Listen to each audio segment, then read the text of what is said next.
Tastelab brings to the plate not only food, but the science of it as well.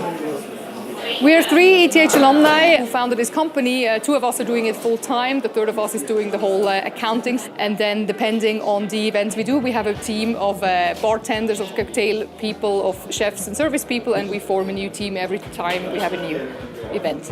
We think food is not only about what you eat, it's also about the food for thought. So what story you tell with it. And we love to tell the story about the science of cooking and the story behind what happens when you cook, why certain things have certain flavors. Or here, especially at WEF, with the design aspect, why are certain fruits and vegetables designed the way they are, or how do we as mankind influence the design of dishes. We've been asked by ETH Global to join them to WEF for the 3rd time now, so the 3rd year in a row. And every year ETH has an exhibition around a special theme, and we adapt that theme on the plate in form of a lunch menu, apéro menu, and with a bar with cocktails and coffee.